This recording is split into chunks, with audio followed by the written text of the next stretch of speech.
बिस्मिल्लाहिर्रहमानिर्रहीम। Engineering drawing and केड lab में आज हमारा सेकंड लेक्चर है। तो सेकंड लेक्चर में हम दो चीज़ें एक्सप्लेन करते हैं, एक बेसिक्स ऑफ लेटरिंग और दूसरा डायमेंशंस। तो बेसिक्स ऑफ लेटरिंग के बारे में थोड़ा बहुत आप लोगों ने पिछली स्लाइड में भी पढ़ लिया, पिछले लेक्चर में, कि हमारे साथ कोई खास रूल्स इसमें नहीं है, कोई स्पेसिफिक रूल नहीं है, लेकिन इस तरह हम लेटरिंग बनाते हैं कि सारे कैपिटल साइज में लिखते हैं, और दूसरा सबकी नॉर्मल साइज हम यूज करते हैं, और तीसरा हम सारे सेम होने चाहिए, इस तरह की प्लीजेंट खुशगवार लगते हो, मतलब अच्छे लगते हो, इस तरह हम बनाते हैं। ठीक है, इस तरह हम लिखते हैं। नीड्स फॉर लेटरिंग, लेटरिंग की जरूरत क्या क्या क्यों है? Lettering is needed for dimension of parts, मतलब आप कोई पार्ट्स के डायमेंशन लिखते हैं तो जरूर 4 इंच है या 5 इंच है या 5 मिलीमीटर है या 10 मिलीमीटर है, तो उसके लिए डायमेंशन लिखने की जरूरत पड़ती है। Notes relating to the manufacture of part, आप एक पार्ट आपने बना लिया ड्राइंग में, अब मैन्युफैक्चर जो बनाने वाला है उसने कोई नोट्स दी है, ठीक है, कि हमारे साथ ये इस साइज का है, या और कोई और चीज लिखना है, इस पाइप हो उसका टाइप लिखना है, तो इसके लिए लेटरिंग की जरूरत पड़ती है। तीसरा, डिस्क्रिप्टिव टाइटल, आपने एक ड्राइंग बना लिया, आप उसके ऊपर लिखते हैं फ्रंट व्यू आप नकल जॉइंट की फ्रंट व्यू आपने बना ली, तो इसके ऊपर आपने लिख लिया फ्रंट व्यू ऑफ नकल जॉइंट, तो इसके लिए लेटरिंग की जरूरत पड़ती है। ठीक है, शैल बी हाईली लीजिबल, ठीक है, मतलब कि आपने इस तरह लिखा हो कि बंदा पढ़ सकता है, कोई दूसरा बंदा उसको रीड कर सकता है। यूनिफॉर्म हो, यूनिफॉर्म भी मैंने आपको बता दिया कि सब एक जैसे नजर आते हो। Capable of being done rapidly, ठीक है, मतलब कि हमारे साथ सारी क्लियर हो, ठीक है, तो क्लियर होनी चाहिए, ठीक है, यूनिफॉर्म होनी चाहिए और इजीली रीडेबल होनी चाहिए, जो बंदा आसानी से रीड कर सकता है।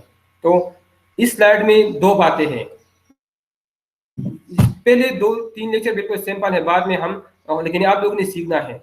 सबसे पहले लेटरिंग की जरूरत क्यों पड़ी, और दूसरा हम लेटरिंग किस तरह करेंगे। ठीक है, तो ये इस स्लाइड में आप लोगों ने सीख लिया। कंसिडरेशन फॉर गुड लेटरिंग, ठीक है, general proportion, no specific standard for the proportion of letters, मैंने आपको बता दिया कि लेटर लिखने के लिए कोई खास स्टैंडर्ड नहीं है। Proportion of width to the height of letter varies, मतलब जो एस्पेक्ट रेशो, एस्पेक्ट मतलब लेंथ टू वेट रेशो, वो चेंज होता है, ठीक है, लेकिन इस तरह बनाना चाहिए जो बेस्ट हो। Low and extended letters are more legible than high compressed ones, ठीक है, मतलब या नॉर्मल, पिछली स्लाइड में हमने 2-3 किस्म की मैंने आपको बताया, एक नॉर्मल है, नॉर्मल लेटरिंग है, एक एक्सटेंडेड लेटरिंग है, और एक कंप्रेस लेटरिंग है। तो कंप्रेस तो नहीं करना चाहिए, वो तो सही नहीं लगता, ठीक है, या लो लिखनी चाहिए एक्सटेंडेड, ठीक है, तो लो मतलब नॉर्मल लेटरिंग, तो नॉर्मल लेटरिंग सबसे ज्यादा मौजूद है, फिर एक्सटेंडेड लेटर्स और कंप्रेस्ड वंस, कंप्रेस्ड लेटरिंग ये मौजूद नहीं है, ठीक है, तो या एक्सटेंडेड लेटर्स लिखना चाहिए या लो या नॉर्मल, ठीक है। The rules of stability, in order to give the appearance of stability, letters as B, E, K, S, X, and Z, and the digits 3 and 8 must be drawn smaller at the top than at the bottom. कभी हम इस तरह करते हैं कि जो writing है वो टॉप पे लिखते हैं। आपका जो ड्राइंग पेपर है A3 पेज है या A4 है या A2 है, उस पे हम ड्राइंग बनाते हैं। तो ड्राइंग लेआउट मैं आपको नेक्स्ट क्लासेस में एक्सप्लेन करूंगा। ड्राइंग लेआउट मतलब कि फ्रंट व्यू में कहाँ पे बनाऊंगा, टॉप व्यू कहाँ पे बनाऊंगा, और साइड व्यू कहाँ पे बनाऊंगा। और इसके लिए जो टाइटल्स है, टाइटल मतलब आप अपना नाम लिखेंगे, आप अपना रजिस्ट्रेशन नंबर लिखेंगे, आप जो चीज जिस चीज पे ड्राइंग बनाते हैं उसका टाइटल लिखेंगे। तो ये चीजें कभी हम टॉप पे लिखते हैं, कभी हम बॉटम पे, मुख्तलिफ स्टाइल्स है, मुख्तलिफ तरीके हैं। बास तरीकों में हम ये ऊपर लिखते हैं, बास तरीकों में हम ये नीचे लिखते हैं, ठीक है, तो ये आप टाइम के साथ सीखेंगे। इस जुमले का मतलब ये है, अगर ये वर्ड्स या डिजिट्स जो आपको बताए हैं, अगर ये टॉप पे लिखेंगे तो टॉप पे आप इसका साइज स्मॉल कर लें, अगर बॉटम पे लिखते हैं तो इसका साइज आप कैपिटल लार्ज लिख लें, कैपिटल नहीं, कैपिटल सब कंडीशन में है, लार्ज लिख लें, ठीक है। Guidelines, always draw light guidelines for both tops and bottoms of letters. Guideline मतलब आप कोई रूल्स लिखते हैं। A very sharp pencil shall be used for the purpose, ये हमने पहले भी पढ़ा, जो पेंसिल आप यूज करते हैं वो शार्प होना चाहिए, ठीक है। Style of lettering, no specific standard for the style of letter, कोई खास स्टाइल नहीं है, ये पहले मैंने आपको बता दिया, ठीक है। राइटिंग के लिए भी स्टाइल, राइटिंग के लिए भी कोई खास रूल नहीं है, इस तरह स्टाइल के लिए भी कोई खास रूल नहीं है। Style shall be simple and clear to facilitate the reading of a drawing, ठीक है, सिंपल होना चाहिए और क्लियर होना चाहिए, ठीक है। टाइम कंज्यूमिंग लेटरिंग स्टाइल, ये नहीं होना चाहिए। इस तरह मुख्तलिफ किस्म के ऐसे स्टाइल हैं जिसपे बहुत ज्यादा टाइम लगता है, तो ये नहीं होने चाहिए, ठीक है। एन एफिशिएंट लेटरिंग स्टाइल होना चाहिए, limited use lettering style, limited use lettering style, ऐसा ऐसा स्टाइल होना चाहिए जिसमें वर्डिंग बहुत लिमिटेड हो, ठीक है। Size of lettering shall be at least 0.125 inch या 3 मिलीमीटर हाई, मतलब जो लेटर आप लिखते हैं तो ए का हाइट 3 मिलीमीटर होना चाहिए, ठीक है, 3 मिलीमीटर। इस तरह बी का हाइट 3 मिलीमीटर, इस तरह सी का हाइट 3 मिलीमीटर, तो सारे यूनिफॉर्म आ जाएंगे, ठीक है। तो साइज अमूमन 3 मिलीमीटर या 0.125 इंच होना चाहिए, और 3 मिलीमीटर और 0.125 मतलब सेम है। Aspect ratio the width to height ratio, ठीक है, इसके खास रूल नहीं होने चाहिए लेकिन सबके सेम। एस्पेक्ट रेशो मतलब आप लिखते हैं अपना नाम, तो आपके नाम में जितने लेटर्स हैं उन सब की एस्पेक्ट रेशो सेम होनी चाहिए। तो फिर जब आप एस्पेक्ट रेशो सेम कर लें तो आपको यूनिफॉर्म सारी सारी वर्डिंग आपको यूनिफॉर्म नजर आएंगी, ठीक है। पर्पस ऑफ डायमेंशन, डायमेंशन हम क्यों देते हैं, ठीक है। थ्योरी ऑफ डायमेंशन, अब डायमेंशन की तरफ हम आते हैं। लेटरिंग, लेटरिंग में जो चीज़ें जरूरी है वो ये है कि सारे लेटर यूनिफॉर्म होने चाहिए, नॉर्मल या एक्सटेंडेड होनी चाहिए, कंप्रेस नहीं होनी चाहिए, ठीक है, और एस्पेक्ट रेशो सबकी सेम होनी चाहिए। तो ये चीजें हैं, कोई खास रूल इसमें नहीं है, ठीक है। इसकी जो हाइट है वो 3 मिलीमीटर होनी चाहिए, ठीक है। तो ये सारी चीजें आपने लेक्चर 1 में पास स्लाइड में और लेक्चर 2 में आपने पढ़ ली, ठीक है। पर्पस ऑफ डायमेंशनिंग, डायमेंशन की क्या जरूरत है? To provide exact information on the size and position of each feature of the part for production purposes. सबसे पहले मैं आपको बताता हूँ कि ड्राइंग की जरूरत क्यों पड़ती है, ठीक है। ड्राइंग, तो हमारे साथ एक डिजाइन है और एक हमारे साथ ड्राइंग है। डिजाइन में, ड्राइंग हमारे साथ डिजाइन का एक पार्ट है। डिजाइन में मुख्तलिफ चीजें हैं।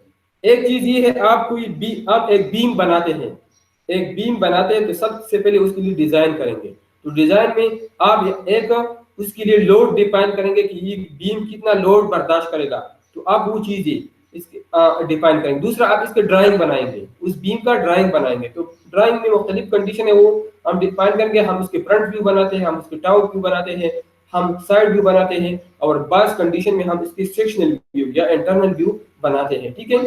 तो डायमेंशन अगर हम दे दें तो डायमेंशन का फायदा ये है कि आपने ड्राइंग बना लिया, अब ड्राइंग बनाने के बाद इसकी मैन्युफैक्चरिंग, मतलब इस चीज को बनाएगा फाइनली, तो जब कोई बंदा उसको मैन्युफैक्चर करता है तो वो ड्राइंग देखेगा।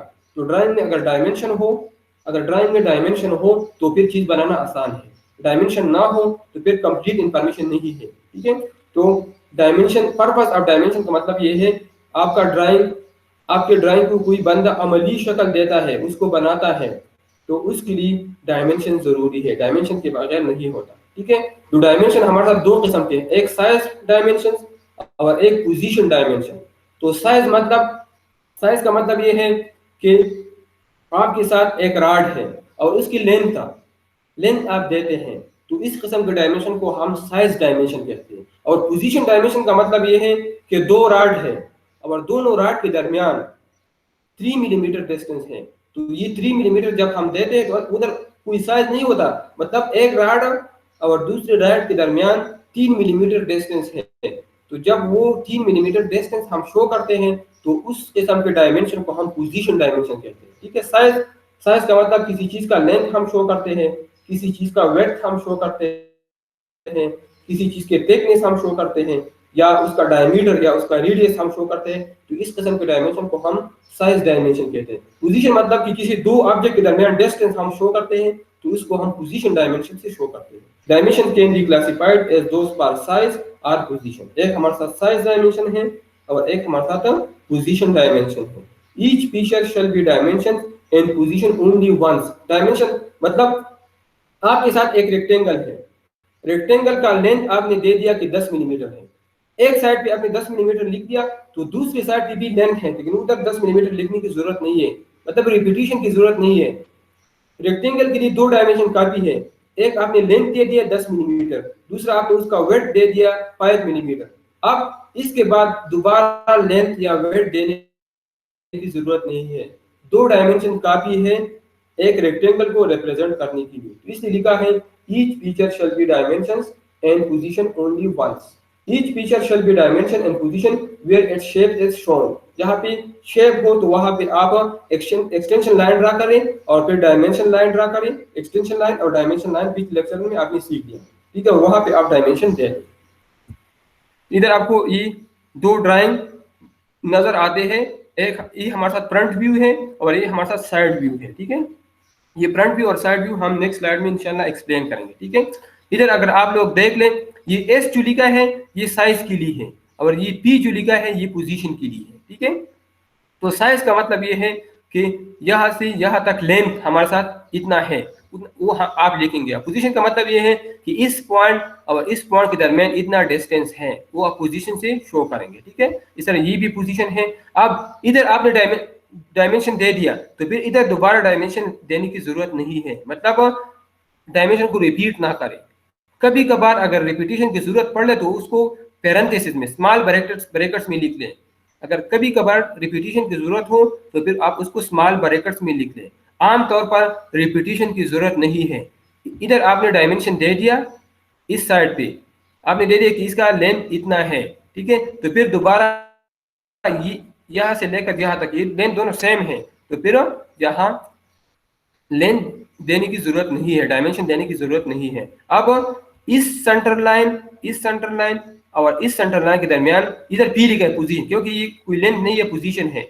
ये आप शो कर लें। इस तरह इस सेंटर लाइन और इस साइड के दरमियान डिस्टेंस आप शो कर लें डायमेंशन से। इस तरह इस लाइन और इस सेंटर लाइन के दरमियान आप डिस्टेंस शो करें। इस तरह इस पॉइंट यहाँ से लेकर यहाँ तक लेंथ तक, साइज का मतलब यहाँ तक लेंथ इतना है, वो आप दे दें। अब दोबारा यहाँ लेंथ देने की जरूरत नहीं है, यहाँ दोबारा लेंथ देने की जरूरत नहीं है। और इधर जो कर्व बना हुआ है इसका डायमीटर या रेडियस आप शो करेंगे, इसका डायमीटर या रेडियस, और ये इधर ये लाइन आप शो करेंगे, ठीक है। ये पहले मैंने आपको बता दिया, ठीक है। इस तरह यहाँ भी जरूरी डायमेंशन वो दे दे, लेकिन रिपीटिशन की जरूरत नहीं। ये साइज है, मतलब इस जगह का थिकनेस हमारे साथ इतना है, ये भी साइज है, ये भी साइज है और ये भी साइज है, ठीक है। तो इसके अलावा मतलब ये डायमेंशन आपने इधर डायमेंशन दे दिया तो इसका जो थिकनेस है यहाँ से लेकर यहाँ तक भी उतना थिकनेस होगा, दोबारा डायमेंशन लिखने की जरूरत नहीं है। तो डायमेंशन में आपने साइज समझना है कि साइज का मतलब क्या है, पोजीशन का मतलब क्या है। दूसरा, आपने कहाँ पे डायमेंशन देना है और कहाँ पे नहीं देना है, ठीक है। तो एक दफा आपने डायमेंशन दे दिया तो फिर आपने रिपीट नहीं करना, ठीक है। अगर मजबूरन किसी जगह पे रिपीट करने की जरूरत पड़ी तो इसको आप पैरेंथेसिस में स्मॉल ब्रैकेट्स में लिख लें। बेसिक एग्जांपल, अब इसकी एग्जांपल्स है। अब dimension of size and position, each of the geometric shape making up the object must have it's height, width and depth indicated in the dimension. Prism, the most common shape, required all the 3 dimension for base and length. अब इधर देख ले, prism आप लोगों ने देखा है। Prism को अगर हम फ्रंट से देखते हैं तो हमें ट्राइंगल नजर आता है, अगर टॉप से देखते हैं तो हमें स्क्वायर नजर आता है। अब ट्राइंगल में हमें 2 डायमेंशन की जरूरत है, एक इसकी बेस की और एक इसके हाइट की। ये 2 डायमेंशन काफी है। अब स्क्वायर है, टॉप में प्रिज्म हमें स्क्वायर नजर आता है, तो एक डायमेंशन हमने दे दिया 45 मिलीमीटर है या इंचेस है, जो भी है डायमेंशन हमने दे दिया। अब स्क्वायर के सारे साइड सेम होते हैं, ठीक है। तो दोबारा यहाँ डायमेंशन देने की जरूरत नहीं है, यहाँ डायमेंशन देने की जरूरत नहीं है।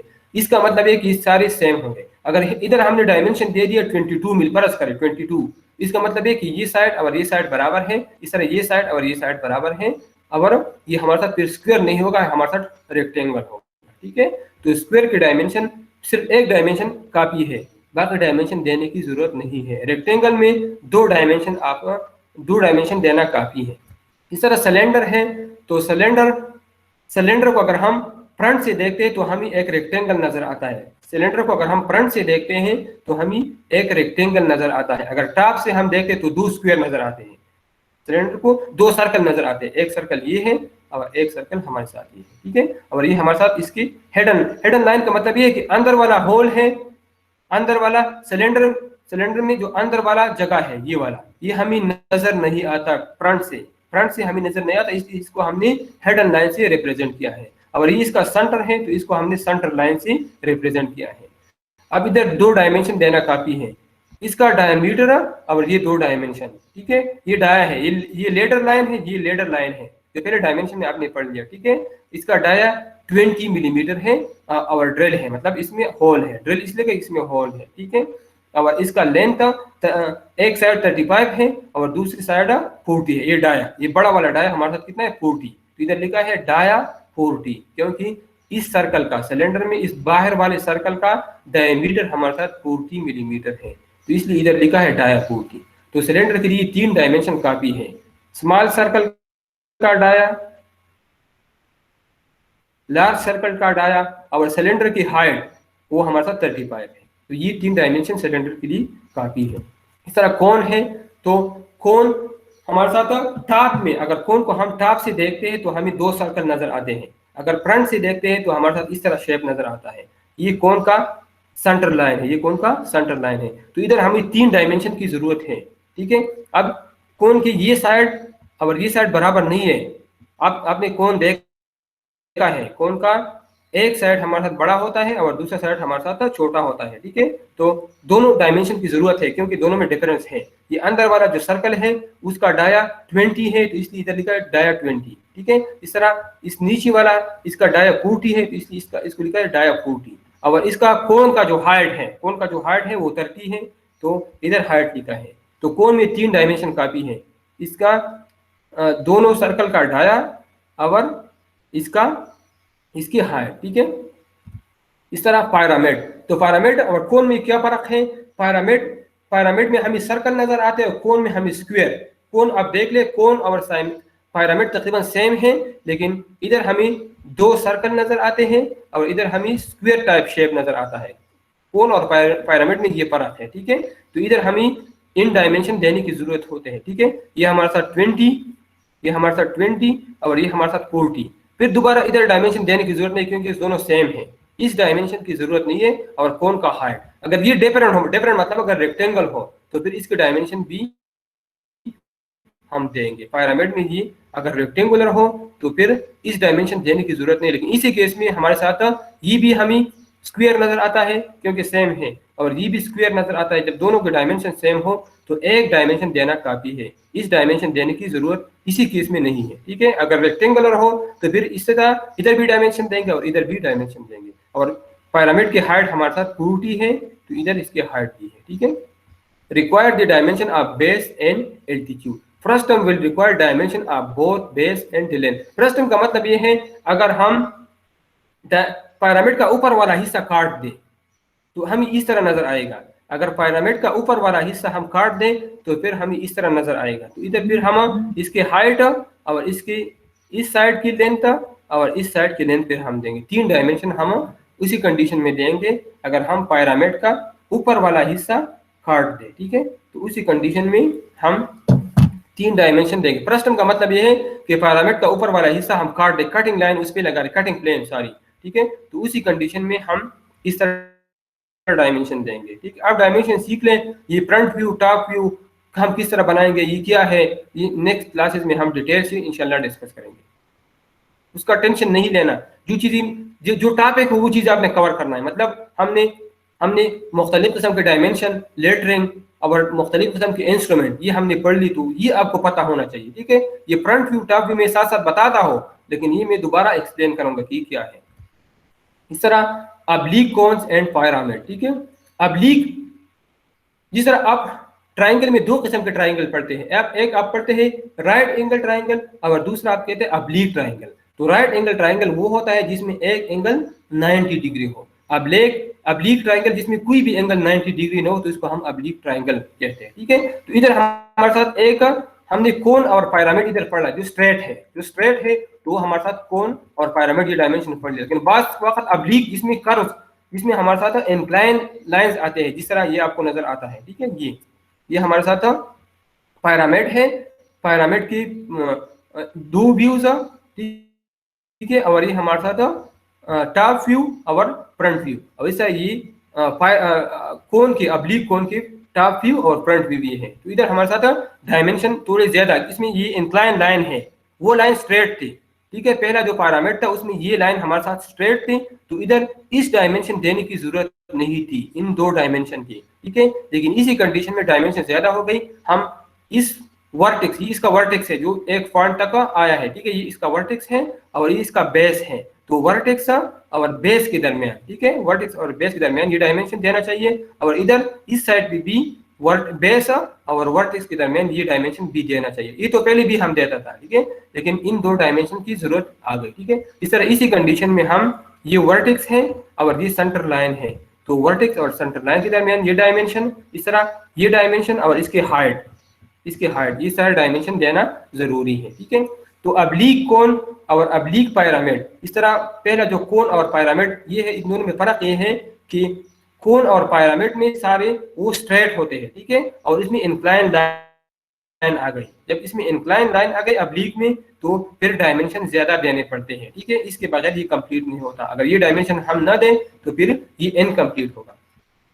Selection of dimension, more care shall be taken in selecting dimension of position than selection dimension of size। मतलब कि एक आपके साथ डायमेंशन ऑफ पोजीशन है और एक आपके साथ डायमेंशन ऑफ साइज है, तो डायमेंशन ऑफ पोजीशन ज्यादा जरूरी है बनिस्बत डायमेंशन ऑफ साइज, ठीक है। और डायमेंशन ऑफ पोजीशन आपको पता है, क्लियर है, डायमेंशन ऑफ साइज भी आपको क्लियर है, ठीक है। Positional dimension usually are given between finished surfaces, centre lines are a combination में। आपको बता दिया कि दो जगह दो पॉइंट्स के दरमियान आप डिस्टेंस देते हैं तो इसको हम पोजीशन डायमेंशन कहते हैं। रफ कास्टिंग और फोर्गिंग वेरी इन साइज, ये कास्टिंग और फोर्गिंग ये आप वर्कशॉप में पढ़ेंगे। Therefore do not position machine surfaces relative to unfinished surface, ठीक है। रफ कास्टिंग और फोर्गिंग वेरी इन साइज, मतलब जहां पे हम कास्टिंग करते हैं, जहां पे हम फोर्गिंग करते हैं, तो उसका साइज चेंज होता है, ठीक है। फोर्गिंग जब हम हैमरिंग करते हैं, ठीक है, या जहां हम कास्टिंग करते हैं, वहां साइज वेरी होता है। Therefore do not position machine surfaces relative to unfinished surface. अनसरफेस की लिहाज से इसलिए नहीं कि अनफिनिश्ड सरफेस को हम दोबारा कास्ट करते हैं या पोर्ट करते हैं, इसलिए आप उसके लिए डेटम यूज कर लें। उसके लिए आप डेटम का मतलब क्या है? डेटम का मतलब ये है कि आपके साथ ये मैंने डेटम ले लिया, ये लाइन मैंने अपना रेफरेंस ले लिया, तो यहाँ तक फर्ज करें 10 मिलीमीटर है, तो मैंने एक डायमेंशन ये ड्रा कर दिया, डायमेंशन लाइन, और इसके साथ लिख लिया 10 मिलीमीटर। फिर यहाँ से लेकर यहाँ तक ये डिस्टेंस फर्ज करें 20 मिलीमीटर है, तो फिर मैंने एक दूसरा लाइन एक्सटेंशन लाइन ड्रा कर इससे इंक्रीज कर दिया, और यहाँ भी एक्सटेंशन लाइन ड्रा कर दिया और उसको लिख लिया 20 मिलीमीटर। इस तरह इधर इस पॉइंट के साथ एक्सटेंशन लाइन और यहाँ एक्सटेंशन लाइन फर्ज कर ये 25 मिलीमीटर है, तो ये 25, इसका मतलब है कि ये लाइन मैंने एक डेटम लाइन ले लिया, ये मेरा डेटम या रेफरेंस लाइन है।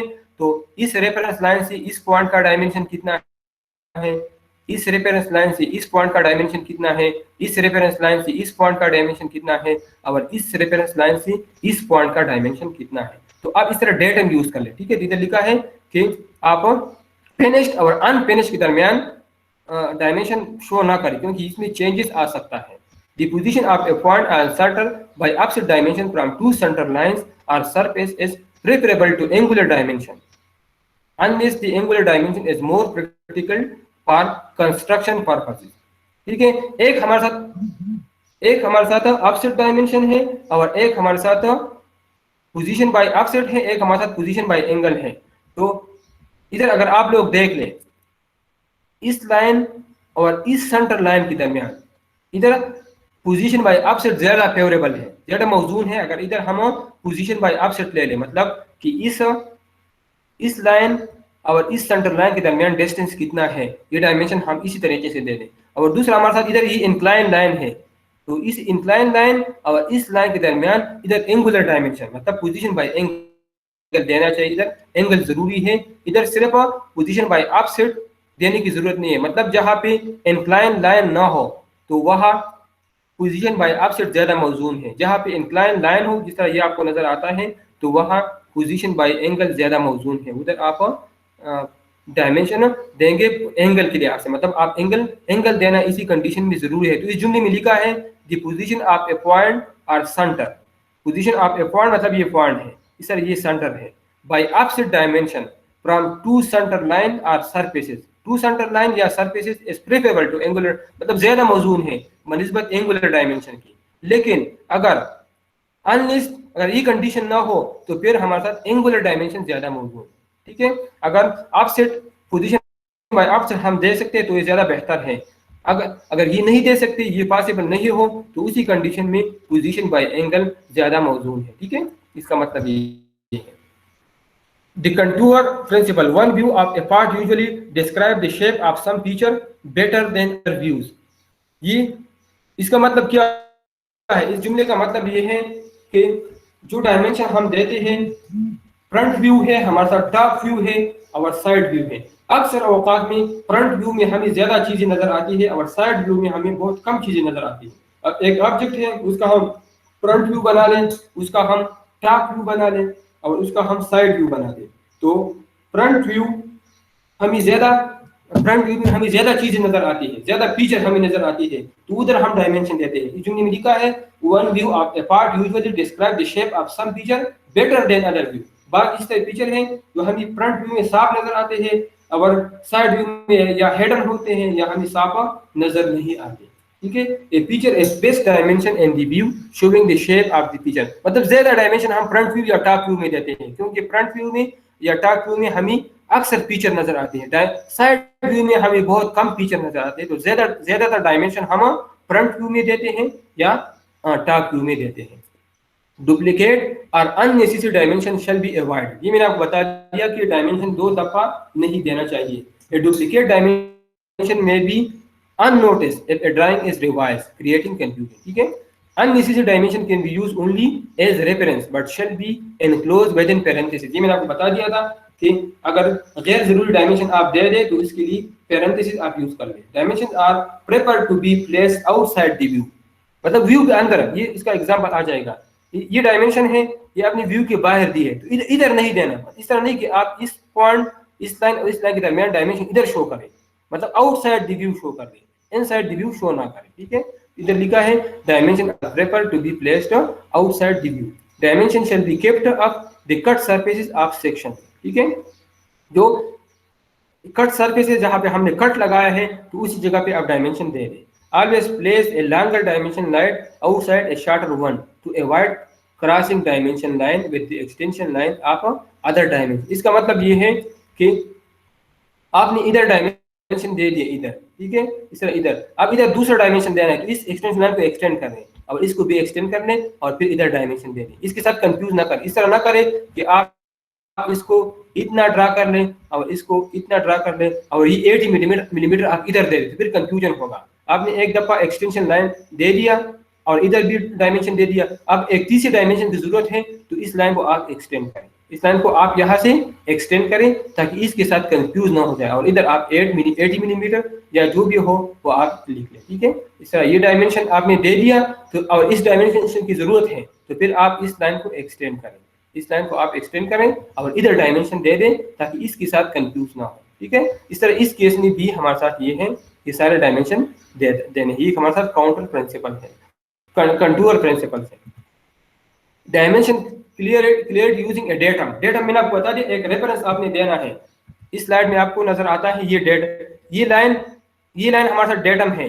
इस लाइन से इस सेंटर लाइन का डायमेंशन दे दें, इस लाइन से इस सेंटर लाइन का डायमेंशन दे दें, इस लाइन से इस सेंटर लाइन का डायमेंशन दे दें। इस तरह ये लाइन डेटम लाइन है तो इस लाइन से इस सेंटर लाइन का डायमेंशन, इस लाइन से इस सेंटर लाइन का डायमेंशन और इस लाइन और इस लाइन का डायमेंशन, इस लाइन का जो लेंथ है ये डायमेंशन आप दे दें। तो ये लाइन या ये लाइन आपने एज ए रेफरेंस या एज ए डेटम यूज किया, ठीक है। इसी तरह आप इधर भी आप ये डेटम दे सकते हैं, ठीक है। एक सर्कल आप डेटम, एक सेंटर आप डेटम ले लें और उससे सारे डायमेंशन आप शो कर लें। तो इधर लिखा है dimensional clarity using a datum. Datum points, lines and edges of surfaces of a part are used to establish the position of other feature. आप एक जगह को डेटम ले ले, रेफरेंस ले ले और वहां से सारे डायमेंशन शो करें जो मैंने आपको बता दी।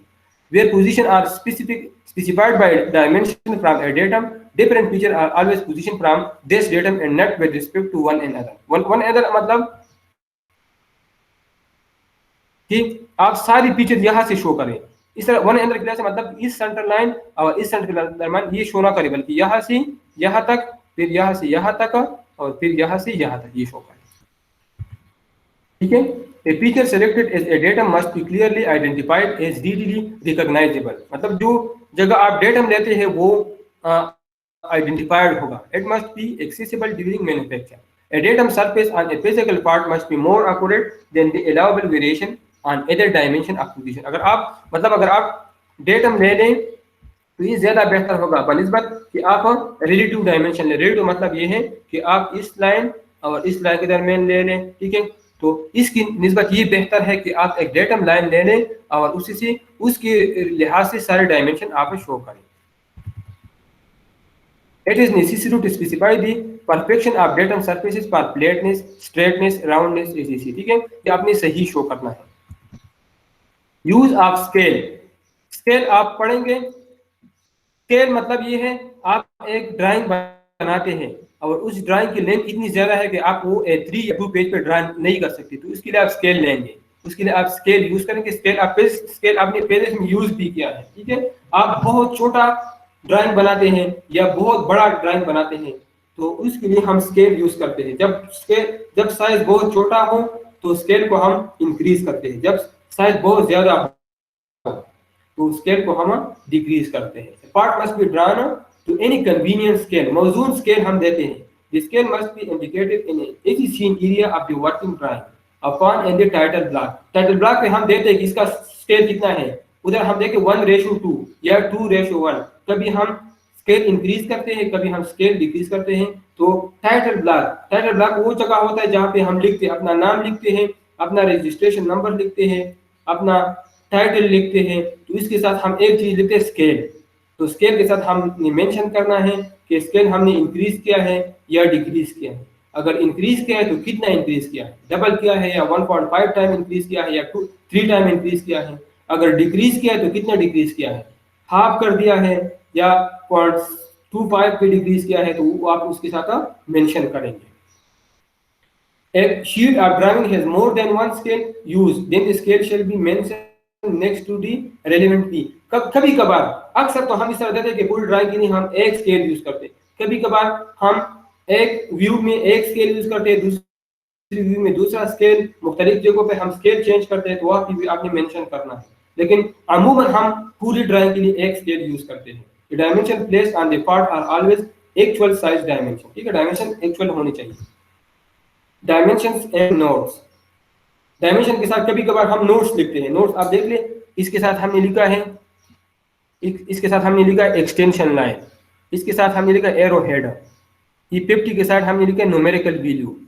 इस तरह इस लाइन के साथ हमने लिखा डायमेंशन, क्योंकि ये डायमेंशन लाइन है। इस तरह मुख्तलिफ नोट्स हम लिखते हैं। ये लेडर लाइन है, बता दी ये लेडर लाइन है। ठीक है, ये रेडियस डायमेंशन है, मतलब इसका हमने रेडियस दिया है, इसलिए मैंने लिखा है रेडियस डायमेंशन। तो कभी कभार हम इसके साथ नोट्स लिखते हैं। Distances can be given as other dimension और notes. Specific notes have a leader and shall be placed close to the feature to which they apply. जहां पे हमने अप्लाई करना है तो वहां नजदीक, मतलब ये एरो हेड है तो इसकी नजदीक एरो हेड लिखना चाहिए, ये एक्सटेंशन लाइन है तो एक्सटेंशन लाइन की नजदीक ही लिखना चाहिए। General note do not require a leader and should be group together about the title block. जो जनरल नोट्स हैं वो इधर लिखने की जरूरत नहीं है। जनरल नोट मतलब कि पूरी ड्राइंग के लिए एक नोट है, पूरी ड्राइंग के लिए एक बात है कि हमने लिखा है कि ड्राइंग का स्केल इतना है, या और इस तरह जरूरी चीज लिखना है जो सब ड्राइंग सारे ड्राइंग के लिए है, तो इधर लिखने की जरूरत नहीं है। वो हम टाइटल ब्लॉक में लिखेंगे। टाइटल ब्लॉक जब शीट डिवीजन या शीट लेआउट हम करते हैं तो उधर पर हम डिफाइन करेंगे कि टाइटल ब्लॉक हम कहाँ पे बनाएंगे। एक्सटेंशन लाइंस एंड लीडर्स, ये आपने एक्सटेंशन लाइन भी आपने सीखा है कि किया है, और लीडर लाइन भी आपने सीखा है। Shall not touch the outline of the view, there shall be an offset of about 1.5 to 2 millimetre from the origin. ये पहले मैंने आपको बता दिया कि जो एक्सटेंशन लाइन है ये मैंने आपको तरीका बता दिया। इस जुमले का मतलब ये है, आपने इधर ये डायमेंशन दे दिया तो ये दूसरा डायमेंशन तकरीबन 1.5 से 2 मिलीमीटर नीचे देना चाहिए, मतलब इसके साथ डिस्टर्ब नहीं करना चाहिए। एक इससे तकरीबन 1.5 या 2 मिलीमीटर नीचे दूसरा डायमेंशन देना चाहिए, फिर इससे 1.5 या 2 मिलीमीटर नीचे तीसरा डायमेंशन देना चाहिए, ठीक है। ये एक दूसरे के साथ कंफ्यूज नहीं करना चाहिए। तो इधर लिखा है shall not touch the outline of the view, there shall be an offset of about 1.5 to 2 millimeter from the origin, shall extend 2.5 to 3 millimeter देना चाहिए, ठीक है। ये दो जुमलों का मतलब ये है, ऑरिजिन ये है, यहाँ से आप डायमेंशन देते हैं तो ये 1.5 टू 2 मिलीमीटर, अब इन दोनों के दरमियान ऑफसेट डिस्टेंस ये 2.5 टू 3 मिलीमीटर देना चाहिए, ताकि ये एक दूसरे के साथ कंफ्यूज ना हो जाए। डायमेंशन में also terminate at centre line और visible outlines of the view, ठीक है, सेंटर लाइन पे या विजिबल आउटलाइंस पे। अब ये सेंटर लाइन है, अब विजिबल आउटलाइन से स्टार्ट हो गया और सेंटर लाइन पे टर्मिनेट हो गया, ये विजिबल आउटलाइन से स्टार्ट हो गया और सेंटर लाइन पे टर्मिनेट हो गया, ये विजिबल आउटलाइन से स्टार्ट हो गया और विजिबल आउटलाइन पे टर्मिनेट हो गया। तो इस जुमले का मतलब ये है, डायमेंशन में also terminate at centre line और visible outline of the view, centre line are extended to serve as extension line where the distance between centre is to be shown. इस जुमले का मतलब ये है कि आप इस सेंटर लाइन को एक्सटेंड कर सकते हैं एज अ एक्सटेंशन लाइन, इस सेंटर लाइन को आप एक्सटेंड कर सकते हैं एज एन एक्सटेंशन लाइन। तो centre line are extended to serve as a extension line where the distance between centre is to be shown. Extension line for an angular dimension can be used to place the linear dimension. Linear dimension मतलब इधर ये है तो ये angular, ये इसके dimension के लिए ये लाइन जहाँ से हम ये इस तरह एक्सटेंड कर सकते हैं और इस तरह ये, तो इन दोनों के दरमियान ये डिस्टेंस हम दे सकते हैं। या इधर एंगुलर लाइन है, इधर आप लोग देख, इधर आप एंगल देते हैं, यहाँ पे आप एंगल देते हैं, तो इस लाइन ये हमने एक्सटेंशन लाइन बना दी, ठीक है। तो इस तरह हम शो कर सकते हैं। Extension line for an angular dimension can be used to place a linear dimension. Extension shall not be broken where they cross each other or an outline of a view. When space is restricted, an extension line come close to arrowhead, the extension line may be broken for clarity, ठीक है। मतलब ये है, इसका मतलब ये है कि एक्सटेंशन लाइन को आप ब्रेक ना दे, इसके मतलब इसको इस तरह, ये एक्सटेंशन लाइन है, यहाँ से लेकर यहाँ तक ये एक्सटेंशन लाइन है, तो ये इसके दरमियान ये ब्रेक नहीं होना चाहिए। लेकिन कभी कभार इधर दूसरा डायमेंशन आता है तो फिर मसला बनता है, इधर दूसरा डायमेंशन आता है फिर मसला बनता है, तो इस एक्सटेंशन लाइन को यहाँ पे ब्रेक किया है, तो अमूमन ये ब्रेक नहीं होना चाहिए। लेकिन जहां मसला बनता है, जिस तरह इस कंडीशन में आपको नजर आता है, तो इसी कंडीशन में एक्सटेंशन लाइन में ये ब्रेक आप दे सकते हैं, ठीक है। आम कंडीशन में हम ये ब्रेक नहीं दे सकते, लेकिन जहां मजबूरी हो तो ये ब्रेक हम दे सकते हैं, ठीक है। तो इधर लिखा है extension shall not be broken where they cross each other और an outline of view. When space is restricted an extension line come close to arrow head, the extension line may be broken for clarity. Where a point is located by extension line alone, the extension line should pass through the point, ठीक है। जहां एक point हो वहां हम extension line एक point से पास कर सकते हैं, ठीक है। तो ये मुख्तलिफ तरीके जो मैंने आपको बता दिया, ये ऑरिजिन से यहाँ तक ये 1.5 टू 2 मिलीमीटर होना चाहिए, और दो डायमेंशन लाइन के दरमियान ऑफसेट डिस्टेंस तकरीबन 2.5 टू 3 मिलीमीटर देना चाहिए, ठीक है। तो ये सारे रूल्स हमने इधर एक्सप्लेन कर दी, ठीक है। इसके अलावा लीडर आपको पता है, ये लीडर्स है, ये लीडर्स है, तो ये लीडर हम किस तरह ड्रा करेंगे। लीडर आर स्ट्रेट, इसमें कर्व नहीं होना चाहिए।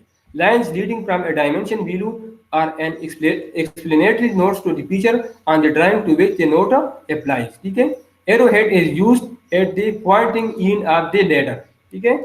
ये हम हमारे साथ इधर जहां जिस पॉइंट को जिस जगह के लिए ये लिखना है उधर हमने एरो हेड बनाना है। shall be drawn at an angle to the principal lines of the drawing, मतलब इस तरह ये एंगल हम इसमें दे सकते हैं। a dot dimension may be used for termination of a leader, ठीक है। टर्मिनेशन ऑफ ए लीडर के लिए हम डॉट डायमेंशन भी यूज कर सकते हैं। अवॉइड लॉन्ग लीडर और क्रॉस लीडर, ठीक है। बहुत लॉन्ग लीडर या क्रॉस लीडर जो एक दूसरे को क्रॉस करता है, ये नहीं बनाना चाहिए। Line weight and arrow heads, line weights for the dimension line and extension line shall be 0.2 millimeter to 0.25। इसका जो थिकनेस है वो 0.2 मिलीमीटर से 0.25 मिलीमीटर होना चाहिए।